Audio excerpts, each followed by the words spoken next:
Yes guys, nongeye kubasuhuza nkaba ikaze ku rubuga rwanjye rwa Bombo wacu cyangwa se Bombo Crat. Nizere ko umeze neza, mumeze fresh cyane, nkaba nsuhuza abantu bakoze subscribe. Imana ikomeze ibongerere icyo bita imigisha myinshi cyane.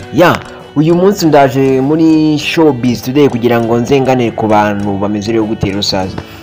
Nuvuga ngo hari abantu bakoresha imbuga nkoranyambaga. Rero abantu bakoresha imbuga nkoranyambaga bazikoresha nabi kugira ngo baze bagaragaze ubusa bwabo ku mbuga nkoranyambaga, cyane cyane ku rubuga rwa TikTok.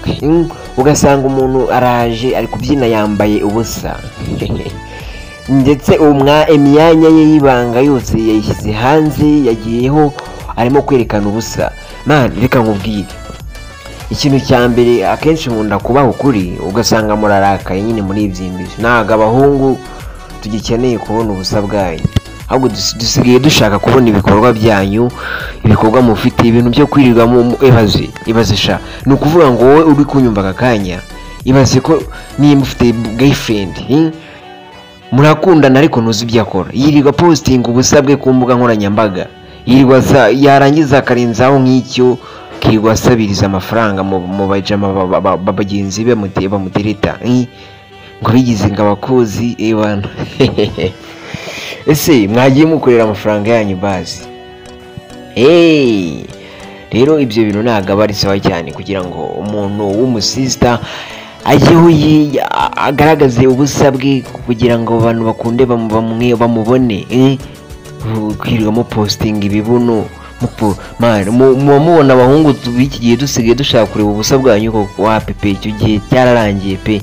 Viziyo tugezemo buri muntu wese asigaye areba inyungu ze. Nimba uri umukobwa uvuga ngo ngewe ngo sinavugana ngo n'umusore ngo udafite akazi ngo udafite, nanjye ntabwo nkeneye kureba ubwo busa bwawe uri gupostinga kuri stati zawe ngo kugira ngo nkunde mbone kuri mwiza. Hari abantu beza bafite ubwenge bafite umuco. Ubundi umukobwa mwiza ntabwo ari umukobwa wirirwa yambara ubusa atakaza indangagaciro ziwe ku mbuga nkoranyambaga.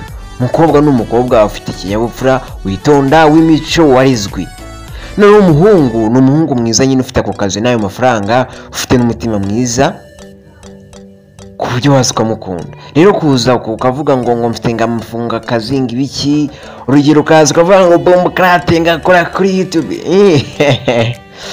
nyine ukahita wumva wafushye cyane ngo urankunda ewana kabisa. Ibyo ntabwo aba ari fresh cyane pe. Rero ibintu byo kuza ukambona ibyo nkora. Rero uri buze kubana nanjye Bombo Crat nk'ibisanzwe kugira ngo nze ngutemo cyane, nibutse gukora subscribe. Uyu munsi naje kugira ngo nze nsomere abantu bameze gutyo bigize ingegera, kugira ngo nze nsomere na ba bantu umuntu aguriza amafaranga bakayamwishyura hashize imyaka 5. Nuvuga ngo abantu b'abakobwa aka kanya just ngiye Bombo Crat ntabwo magira ngo nze mbatuke cyangwa mbasomere, ariko mujye mugerageza mushyiremo discipline ku myenda mwambara, ku gaciro mwiha. Kuza imbere yanjye ngo ndagukunda wambaye ubusa, wambaye akantu kageze mu busa bwawe, sha ibyo ntabwo ari ishema mu gihugu tu. Njyewe abahungu dusigaye dukunda abakobwa bafite umuco, ntabwo tugikunda abakobwa baza mwiyambika ubusa ngo nibwo turi ngo bari bushebe ikabahungu nk'igize ingegera uzambara ubusa. Abantu benshi njya mbona muri comment bantukagura bavuga ngo ariko ngo yasira abakobwa. Reka njye mbaho ukuri, si byo ibintu muba mwigira muza mwambara ubusa. Urugero ukaza nk'imbere yanjye wambaye ubusa ngo ndi bubone ubusa bwawe ngo nshibike, wapi?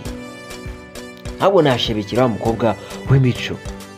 Ese ubwo waba wambaye ubusa wazaba umubyeyi ukazaba wambaye iki?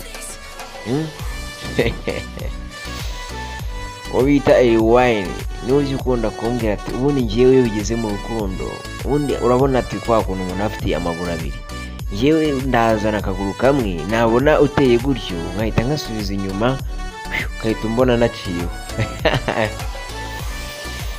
Guys, rero nizere ko muba mumeze neza cyane, mumeze fresh cyane.